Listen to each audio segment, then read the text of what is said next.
How many of you have a crazy dream or a crazy goal? I want you to write out in the comment section, what is your crazy dream? The dream that keeps you up at night is the real dream you should be chasing. But to chase that dream, to find that dream, to make that dream a reality, you need a strategy, right? A dream without a plan is just a wish. Tony Robbins said that, right? A dream without a plan is just a wish. You can't be what you can't see.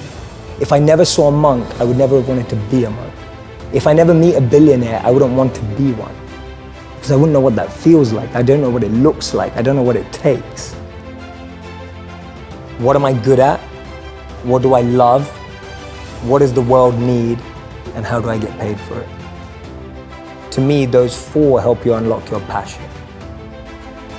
I often say to people, your passion is for you, your purpose is for others.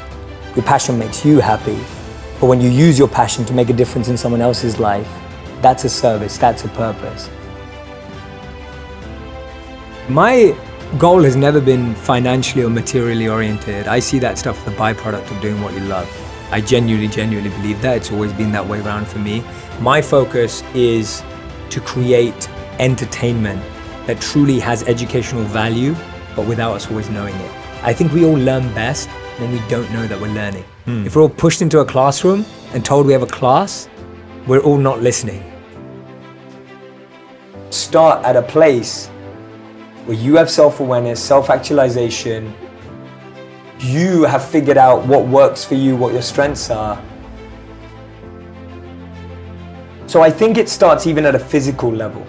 Anyone who's a physical fitness or a health coach will know that different bodies need different food, different sleep, different fluids.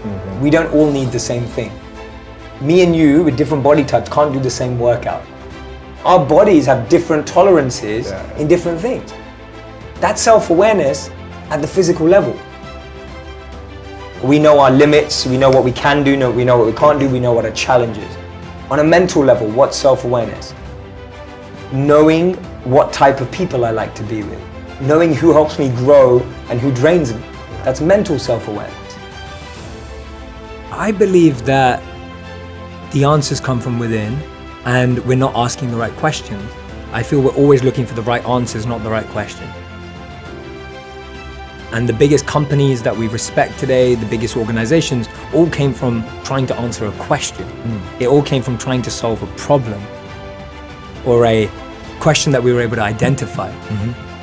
So my work comes from a very simple study that I read that said the most successful people in the world choose education over entertainment, and the most unsuccessful people in the world choose entertainment over education.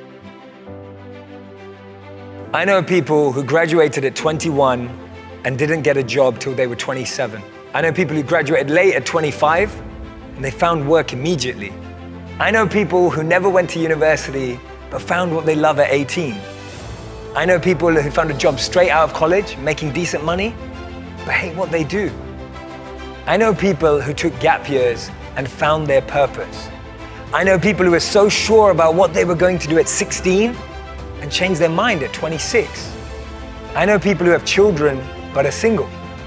And I know people who are married but have had to wait 8 to 10 years to have children.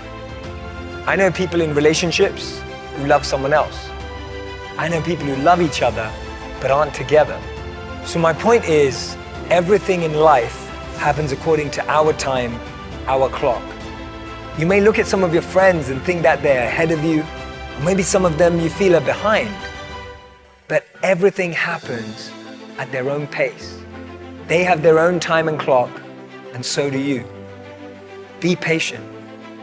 And often the advice I give to people today is fast forward where you are, look at yourself in 10, 15, 20 years' time, and ask yourself the question, is that where I want to be? I think it's Thomas Edison who says, when you feel you've exhausted every option, remember you haven't. And Einstein said, if you judge a fish by its ability to climb a tree, it will spend its whole life believing that it's stupid. And too many of us are fish trying to climb a tree. Too many of us are monkeys being taught how to swim. Too many of us are lions being taught to live like cats.